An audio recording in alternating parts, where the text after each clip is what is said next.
तो उधर CBI red को लेकर मनीष सिसोदिया और अरविंद केजरीवाल के ट्वीट को लेकर अब केंद्रीय मंत्री अनुराग ठाकुर ने भी निशाना साधा। भ्रष्टाचारी जितना मर्जी ईमानदारी का चोला पहन ले, वह भ्रष्टाचारी ही रहता है। और आम आदमी पार्टी का भ्रष्टाचार एक बार नहीं कई बार देखने को सामने आया है।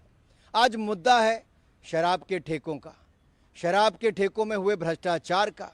और इस विभाग के मंत्री हैं मनीष सिसोदिया जी। जिस दिन सीबीआई को जांच दी उसी दिन शराब नीति को वापस लिया। अगर शराब नीति में कोई घोटाला नहीं था तो उसको वापस क्यों लिया? क्योंकि शराब के ठेकों में भ्रष्टाचार हुआ।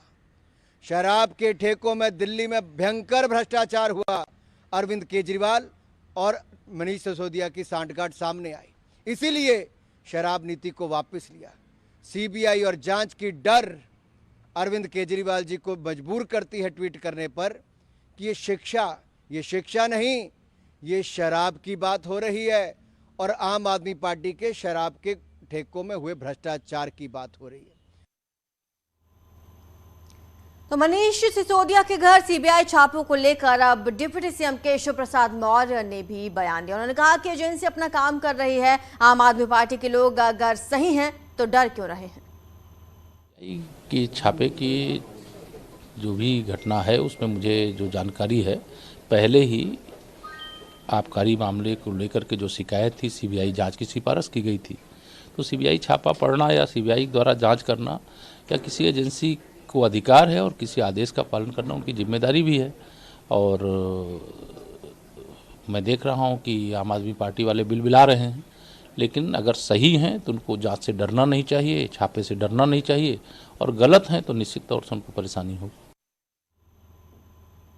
तो वहीं बीजेपी नेता कपिल मिश्रा ने कहा कि मैं पिछले 5 साल से कह रहा हूं कि सत्येंद्र जैन, मनीष सिसोदिया और अरविंद केजरीवाल तीनों भ्रष्टाचार में जेल जाएंगे। शराब के ठेकों के नाम पर दिल्ली की जनता के करोड़ों रुपए की लूट का मामला है। और न केवल शराब माफिया से सांठगांठ करके पैसे लूटे, बल्कि दिल्ली में जगह जगह ठेके खुलवा दिए। दिल्ली के न जाने कितने परिवारों को बर्बादी के रास्ते पर धकेल दिया। सत्येंद्र जैन का घोटाला, करप्शन ऑलरेडी खुल चुका है, चार्जशीट हो चुकी है, वो गिरफ्तार है। और अब अगला नंबर मनीष सिसोदिया का है।